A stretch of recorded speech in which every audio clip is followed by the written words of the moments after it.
நடக்கிற ப்ராசஸ் பற்றி என்னால் ஒன்றும் பேச முடியாது. இன்னும் அண்டர் ப்ராசஸில் இருக்குது. இதுக்கான ஒரு சில கான்ஃபிடென்ஷியாலிட்டி இருக்குது. அது என்னால் பிரேக் பண்ண முடியாது. ஆனால் எந்த கேஸுக்கு சம்மந்தப்பட்டது அப்படிங்கிறது உங்கள் எல்லாருக்கும் தெரியும். என்ன விஷயம், என்ன அநியாயம் நடந்திருக்கு அப்படிங்கிறது உங்களுக்கு தெரியும். அதுக்கான அடுத்த கட்ட போராட்டம் என்னுடைய தரப்புல இருந்து நான் ஆரம்பிச்சிருக்கேன். இதுவும் கூட ஒரு நல்ல முடிவு வரைக்கும் நான் கண்டிப்பாக போராடுவேன். காலையிலிருந்து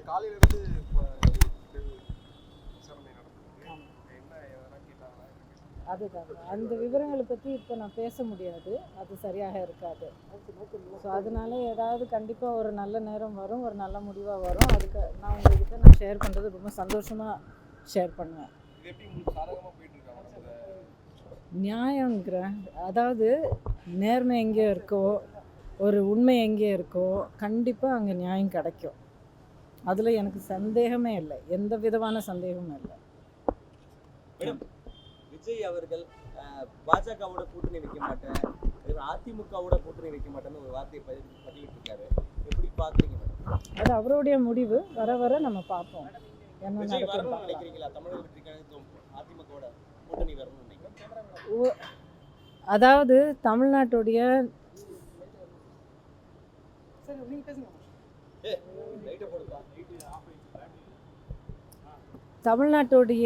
நலனுக்காக மட்டும் இல்லை, தமிழ்நாட்டுடைய பாதுகாப்புக்காக திமுக ஆட்சியை கண்டிப்பாக அகற்ற வேண்டிய ஒரு கட்டாயத்தில் நம்ம எல்லாரும் இருக்கோம். அதுக்காக நம்ம எல்லாரும் கைகோர்த்து ஒன்றாக வேலை செஞ்சு அதுக்காக நம்ம உழைச்சா கண்டிப்பாக அது முடியும்.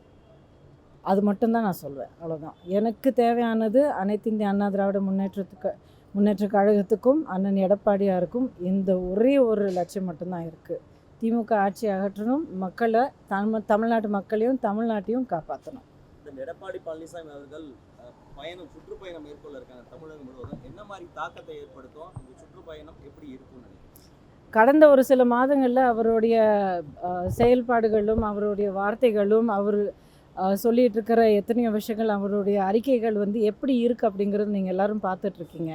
ஒவ்வொரு விஷயத்தும் அதாவது ரொம்ப எஃபெக்டிவாக இருக்கிற விஷயம், அதில் இருக்கிற உண்மையும், அதில் எங்கே பொறுப்பு இருக்குது, நியாயம் அநியாயம் எல்லாத்தையுமே அவ்வளோ தெளிவாக எல்லாருக்கும் புரிகிற மாதிரி, அது மட்டும் இல்லாமல் அதுக்கு ஒரு நல்ல ஒரு தீர்வு கிடைக்கிற மாதிரியும் அண்ணன் செயல்பட்டுட்ருக்காரு. இந்த சுற்றுப்பயணம் அதுக்கான அடுத்த கட்ட ஒரு நடவடிக்கையாக இருக்கும். காவல்துறை அழைத்து சென்று விசாரணையின் போது திருபுவனத்தில் அடுத்த வாட்டி ரொம்ப நன்றிங்க. சாரி மத்தியானத்துல மறுபடியும் சந்திப்போம்.